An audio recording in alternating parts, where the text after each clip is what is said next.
Hello guys, good morning. आज मी आले नाईटवरून आणि आज आमच्याकडे येणार आहे बाबू आला. मस्त म्हणजे चालू काही ना काही चालू आहेच, मसाज चालू आहे. ते मसाजची मशीन आहे आमच्याकडे, तर तो पप्पांचा मसाज करतो. नंतर मग आम्ही जेवण वगैरे झालं आणि आराम केला. तर ह्यांच्या गप्पा गोष्टी चालू म्हटलं काय आहे ते ऐकूया. तर ही माझ्या लहानपणी सांगत होती माझी गंमत. मी तुलाच पार्टी झाली पाहिजे हिचं तर वेगळंच असतं गाईच.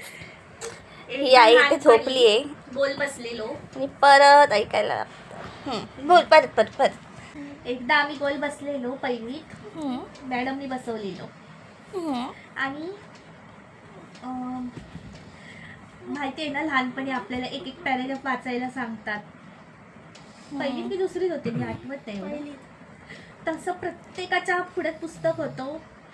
बाबू ऐकता ना,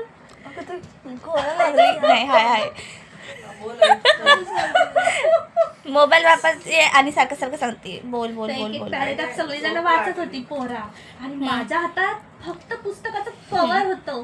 एक पण पान वाचलेलं नव्हतं. सगळे चिंते केलेले हिने लहानपणी. आणि पण मी कव्हर घेऊन होते तोंडाकडे. मॅडमची भीती वाटायची मला. पुस्तक होतं ते मराठी काहीतरी होतं, आणि मी तोंडाकडे होते कव्हर घेऊन की माझा नंबर आला तर मी काय वाचू. आतमध्ये पानच नाही, कव्हरच माझा नंबर येईल. माझ्या आधीची पोरगी उठली ना, तर मला कळलं की ही हा पॅरेग्राफ वाचते, माझ्या वाटणीला पुढचा येणार आहे. मग मी माझ्या पुढच्या मुलीच्या पुस्तकात हळूच बघून पाठ करत होते. म्हटलं पाठ तरी करूया वाक्य पुढची असतानाची गोष्ट, पहिली दुसरी.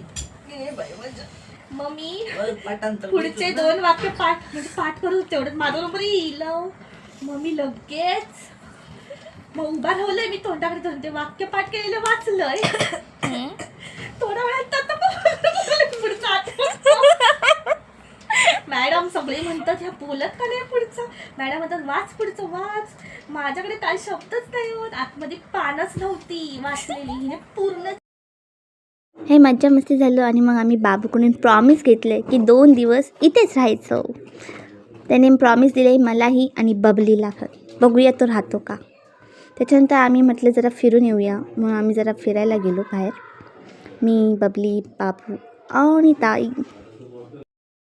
नंतर मग आम्ही रिक्षेने गेलो घरी, कारण मला थोड्याच वेळाने जायचं होतं नाईट. चला तर मी आता चालली आहे नाईटला, आणि माझंच मनच नाही आहे नाईटला जायचं, कारण सगळीजणं घरी आहे, मस्त एन्जॉय करतो. आणि मी चालली आहे नाईटला. चला तर मी आली आहे आता ड्युटीवरती. काहीतरी कामं करूया पटापटा. कामं केली, त्याच्यानंतर मग जरा लेखन केलं खूप सारं. हॉस्पिटलमध्ये मी जरी असले तरी मन माझं घरीच आहे. कधी मी घरी जाते असं झालं आहे मला.